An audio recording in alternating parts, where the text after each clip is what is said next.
उन लोगों ने भगवान राम का प्राण प्रतिष्ठा कार्यक्रम का निमंत्रण ठुकरा दिया। आज वो लाल सलाम करके लेनिन की प्रतिमा पर फूल चढ़ा रहे थे। भगवान श्री राम के चरणों में फूल चढ़ाने के लिए उनके पास वक्त नहीं है, लेनिन के चरणों में फूल चढ़ा रहे हैं। क्या कहेंगे इस बात?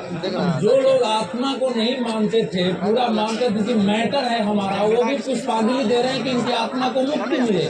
यही तो मैं कह रहा हूँ कि ये जो बदली हुई अयोध्या है, ये बदले हुए भारत का संकेत है।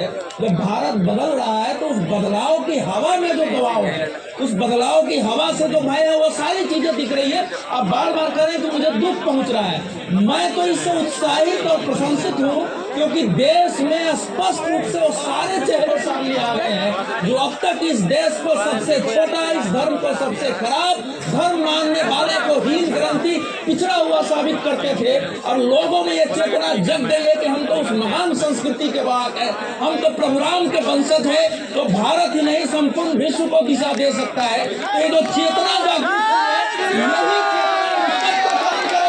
मैं फिर कह रहा हूँ कि इस चेतना को बनाए रखना है, जोश में होश खोना नहीं है।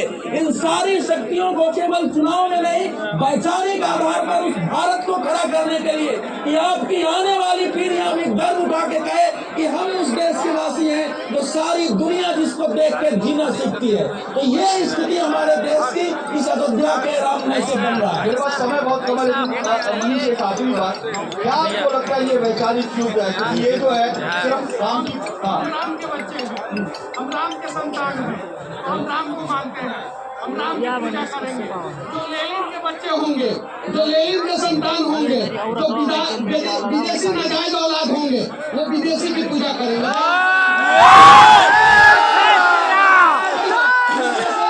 दीदी बैठी हुई है, अंग्रेजी में हमको फोन करके बोला जय Siya Ram. George W Bush ji भी बोले हमसे, बाइडन साहब भी राम के भक्ति में एकदम मग्न है। और सबसे बड़ी बात है कि सऊदी अरबिया जो मुस्लिम लोगों का देश है, उससे भी राम से कोई आपत्ति नहीं है कोई। लेकिन यहाँ पे कुछ लोग जो है, विदेशी औलाद जो है, लेनिन का औलाद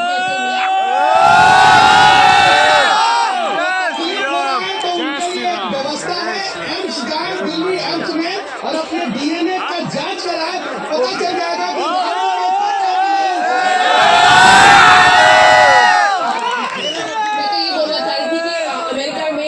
करीब 1150 मंदिर हैं और समय के हिसाब से जो अमेरिका में समय होगा, पूरे 1150 मंदिर जो है वो पूरी तरह से जैसे यहाँ पर यह उत्सव मनाया जाएगा, अमेरिका में, पूरे अमेरिका में हर मंदिर में उसी तरह से ये उत्सव को मनाया जाएगा। तो ये महोत्सव एक तरह से अंतर्राष्ट्रीय महोत्सव बन गया है। अंतर्राष्ट्रीय महोत्सव और सिर्फ कुछ ही घंटे बाकी है, सिर्फ कुछ ही घंटे बाकी है। मैं आपको ये भी बता दूं अंत में, मैं कह रहा हूँ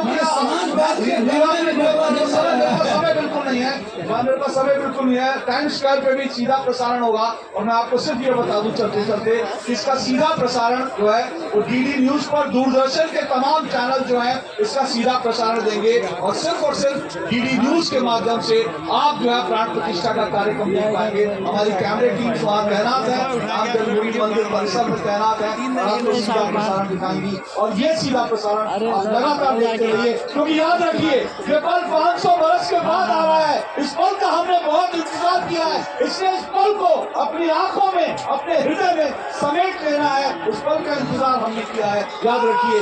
जय श्री राम। आज के लिए जय श्री राम। अयोध्या से आज बस इतना ही। सबको नमस्कार। जय श्री राम।